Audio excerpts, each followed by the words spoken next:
काशीदीप prime news में आपका स्वागत है। ताज़ा खबरों को देखने के लिए काशीदीप प्राइम न्यूज के साथ बने रहे। सोनभद्र जिले में खनन माफिया बेखौफ होकर एनजीटी के नियमों को ताक पर रखकर सोन नदी का सीना चीरकर मोरंग का अवैध खनन कर रहे हैं।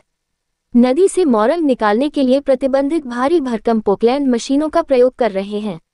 नदी से मोरंग निकालने के लिए प्रतिबंधित भारी भरकम पोकलैंड नाव मशीनों का प्रयोग कर रहे हैं। सोन नदी के सिंदुरिया एरिया में घुसकर सीना चीरकर लगातार दोहन कर रहे हैं। बताया जा रहा है कि जूगिल थाना क्षेत्र स्थित मोरंग खदान भगवा वीरा कॉन्ट्रैक्टर क्षेत्रफल 14,980 हेक्टेयर में खनन माफिया दिन रात सोन नदी के बीच जलधारा में खनन हो रहा है। खनन माफिया सोन नदी में जोरों पर अवैध खनन कर करोड़ों रुपए के व्यारे न्यारे कर रहे हैं।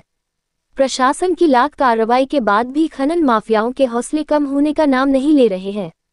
एनजीटी के अनुसार किसी भी मोरंग खदान में नदी के बीच में खनन नहीं किया जाएगा। सिर्फ नदी के किनारे स्थित मोरंग को ही उठाया जाएगा।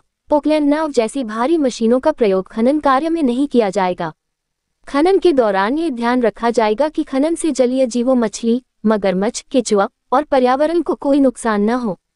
साथ ही साथ 3 मीटर से अधिक गहराई में मोरंग की निकासी नहीं की जाएगी। लेकिन लगातार इन नियमों को चुनौती देकर खनन जारी है। सोनभद्र जैसे सूखाग्रस्त क्षेत्र में अवैध खनन आम लोगों के जीवन में परेशानी का सबब बन रहा है। इससे न केवल पर्यावरण को नुकसान पहुंच रहा है, बल्कि यहाँ के जमीनी जल स्तर को और नीचे पहुंचा रहा है। खनन से नदियों का वाटर लेवल कम होने से कई गांवों और कस्बों में पीने के पानी की किल्लत का सामना भी करना पड़ रहा है। साथ ही साथ नदियों में स्थित जलीय जीव जंतु और औषधीय वनस्पतियां भी नष्ट हो रही हैं। किरण गोंड, सह संपादक, सोनभद्र।